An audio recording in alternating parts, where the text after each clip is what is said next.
tonight on WBOC News at 6. I'm Paul Butler. And I'm Steve Hammond. We're covering all of Delmarva tonight. Heavy snow will be moving into Delmarva in just a couple of hours, and by tomorrow morning, some areas may have a lot on the ground. I'll update you on this big winter storm coming up. From Wycomico County to Kent County, snow threatens to plow through county budgets. How much has been depleted and how much is left to cover future storms? In Kent County, fatal fire kills one person, and crews talk about their struggle to get inside that burning house. This doesn't have to be romantic. This could be something that you would do for, let's say, your tax attorney. Oh, absolutely. Valentines aren't just for lovers anymore. We'll find out about that in tonight's Travels with Charlie. Now, WBOC News at 6, Delmarva's news leader. A live picture in Cambridge gearing up for the major nor'easter with inches of snow expected to fall all over Delmarva. Good evening, I'm Paul Butler. And I'm Steve Hammond. Welcome to WBOC News at 6. You know, it has been the story of the week. The winter storm hitting the south, now moving its way up north to hit Delmarva. Chief Meteorologist Dan Satterfield tracking many models. Dan, how much snow can parts of the peninsula expect tonight? Now, Paul, it's going to range from very little down south to maybe over 10 inches up in the Chestertown area north of Smyrna. I'd say the Dover area is going to be somewhere between 4, maybe 8, probably 4 to 7. Cambridge around 3 to 5. It could be a bit more than that. Wycomico County 1 inch or less on the east side, but maybe 4 inches just west of Salisbury. And then down to the south of that, it all depends on how quickly the warm air comes in. It could be none. It could be an inch, maybe 2. But right now we think probably less than an inch. And by the way, the snow is getting closer. If you look at the radar, it shows that it's snowing in Sussex and Wycomico County, but it is snowing. It's just evaporating before it reaches the surface. This will continue for about another hour, and then it will moisten up the atmosphere enough that all that snow will start reaching the surface. Down in Wakefield, Virginia right now, visibility a quarter mile with heavy snow, moderate to heavy snow from Richmond all the way back down into the Carolinas. Not just what that is, not just showing up on radar, but the observations coming in from down there all say moderate to heavy snow with an ice storm on the southern end of it. Again, the winter storm warning, all of Delaware, Dorchester County to the north, Wycomico and Somerset under a winter weather advisory because the lower amounts expected there. The snow is moving in now. It will transition to rain from southeast to northwest late tonight into the early morning hours, but if you're north of a Dover to Easton line, you can pretty much count on at least 5 or 6 inches and maybe even more the farther north you go. Temperatures are below freezing except in Ocean City and Wallops Island, and when the precip starts, we may even cool a couple of more degrees before we start to warm back up a little bit late tonight. We'll probably be around 32 at midnight, changing to a wintry mix. Snow north at 4 a.m., but rain over southern Delmarva, windy 33 at 8 a.m. with the winds gusting to over 40 on the beaches, and we could see tides over a foot above normal in the Delaware Bay and along the Sussex coast tomorrow around midday. Paul? All right, Dan, now all this snow clearing means clearing roads, and of course clearing roads costs money and resources. Right, so far this winter, counties and towns on Delmarva have had to use a lot of money and resources to handle the storm cleanup, overtime and such. For example, the city of Cambridge, public works officials there say this winter season has put a big dent in its salt pile. Our Midshore Bureau Chief Tyler Butler is live in Cambridge. And Tyler, Cambridge officials tell you that this storm could wipe out their salt supply, and they're already getting a start on preparing for future storms. Steve, the salt shed here in Cambridge hasn't been touched for a couple of years, but now, after all these storms, it's almost empty.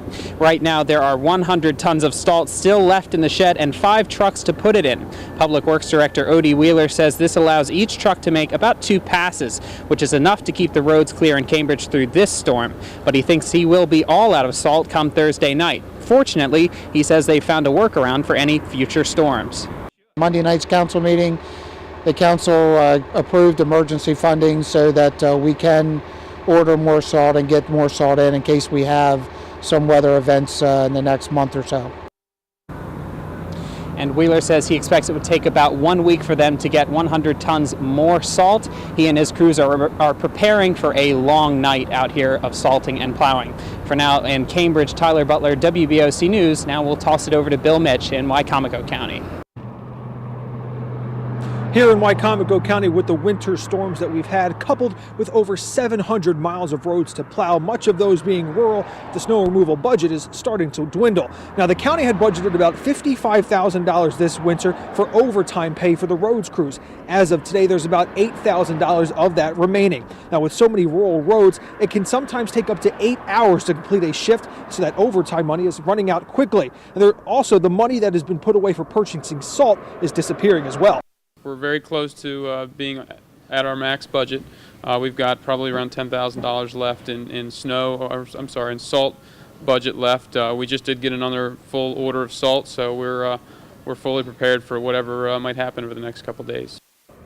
The public work director told us that if the county does go over budget for snow removal, there are contingency and reserve budget that can be tapped into, so the snow removal service will never be lost. Now, up in Dover, Mike Chesney has been keeping tabs on the snow removal budgets in Delaware. Mike?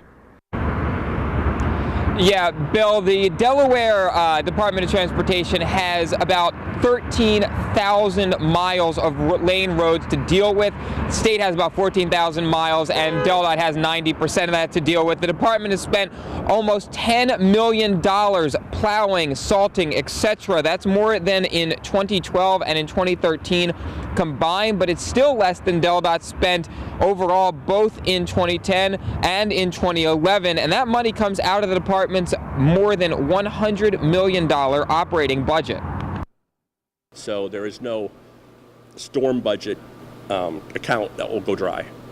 That's one nice thing about being a statewide DOT. If we get into the range of $18 or $20 million, we'll have to make some adjustments with what we do the rest of the year, like we might have to only cut the grass along the ditches once instead of twice. In Kent County, there is no specific snow removal budget because DelDOT, as I mentioned, basically handles everything roads-wise. The city of Dover doesn't have a ton to deal with either. Officials tell me they've spent about $17,000 so far this year, and they say that's a little bit more than the average. And now we're going to send it back to the Newsplex and Aisha Khan, who's been checking in with power companies preparing for the storm. Well, local power companies are all hands on deck for this storm. I'm told they are prepared for a heavy, wet snow, which could bring down power lines. It may be the calm before the storm, but Delmarva Power says it doesn't matter. They're ready. These are the essential tools normally found in small compartments of big trucks. Their purpose? To get your power back on should Mother Nature knock it out. Ice and freezing rain can coat the wires, coat the equipment. It can weigh on the lines. Heavy wet snow can weigh on the lines, and you could have problems with trees coming down on the line. Delmarva Power has their customer center ready to answer all calls. We will get out there and address the situation as far as safety is concerned, and the police or fire would come out there and help with traffic control. But basically, keep your 911 calls for emergencies. Your power outage calls should go to Delmarva Power. Meanwhile, Delaware Co-op in Sussex County is also ready to roll. Their trucks are locked and loaded. We have approximately 35 linemen and 23 trucks that are ready to go. We have contractors here in Delaware who can help us if need be if the storm's real bad. Both companies say customers and Delmarva come first, but if needed, they'll send crews elsewhere to help others get their lights back on too. And guys, one more thing I want to mention, this map that you're looking up behind me, that is a power outage map. Right now, obviously no outages, but we are going to keep an eye on that. Now, for now, both companies tell me when and if there are widespread outages, they first give priority to target areas, such as areas that have some of the more important facilities. And we're talking hospitals, police, fire departments, and water treatment facilities. Paul? Aisha, thank you very much. A quick look at regional flight delays and cancellations. In Washington, D.C., Dulles International and Reagan National have excessive delays. In Philadelphia, also excessive delays. Over in Baltimore, there are significant delays, and in Norfolk, more excessive delays. And at Wycomico Regional Airport, flights are also delayed. Well, all this winter, the weather has been a struggle for homeless people, for example, in Kent County. And last week, we reported that Kent County did not have any Code Purple shelters. Code Purple shelters give homeless people a place to go during severe weather. Just this week, though, 4 shelters opened their doors. Those shelters can take in more than 40 people in Kent County. A verdict has been reached in the Wycomico County murder trial. State's Attorney Matt Maciarella tells WBOC Eddie Savage Jr. of Delmar was found guilty of second-degree murder by jury this afternoon. Police say Savage fatally shot 48-year-old Kenneth Sparks of Hurlock last July in Delmar. An Indian River School District employee is charged with unlawfully obtaining a controlled substance in Sussex County. According to court documents, Sarah Joyce allegedly stole Focalin, a controlled substance, last August. School Superintendent Susan Bunting confirms Joyce was employed with the Indian River School District in Sussex County. Staying in Sussex County, it's now all up to the jury. After weeks of testimony, the former pediatrician accused of waterboarding his stepdaughter awaits a verdict. As WBOC Sussex County Bureau Chief Evan Kosloff reports, tomorrow the jury will begin deliberations. The courtroom can be like a boxing match at times, and on day 10, both sides were punching, making their closing arguments. First up was prosecutor Melanie Withers, who spoke with emotion about Morse. She told the jury, "The evidence in this case is that the defendant is a highly intelligent, manipulative control freak." She then showed video of the young girl in which she told the therapist she was waterboarded. Withers also spoke of the girl's sister and mother, both of whom confirmed this on the stand just days before, but the defense shot back. One of Morse's attorneys, Kevin Trey, showed another video of that girl telling the therapist she was molested, something that she has now confirmed was a lie. As soon as the clip ended, he turned to the jury and said the words, "complete fabrication," saying this was a lie to get her stepsister out of the house. Now he says she's doing the same to get Morse out. "She had the same motive then, and she has the same motive now," he said. Now the opinion of just 12 citizens will control Morse's fate. Now, Morse faces 8 counts for 8 charges, or for 3 charges that is, assault in 3rd degree, endangering the welfare of a child, and reckless endangering in the 1st degree in Sussex County. Always the big question this time of year, what to do for Valentine's Day. Reporter Charles Paparella has a suggestion in tonight's Travels. Right now, a live look from the Bay Bridge. Dan says most snow is expected to fall in the north and west parts of Delmarva. A fatal fire in Harrington this morning takes 1 life. Hear from fire crews who struggled to even get inside the burning house. Those stories coming up, but first, the people, the places, our history. WBOC is proud to serve all of Delmarva. Here's meteorologist Mike Litzniak.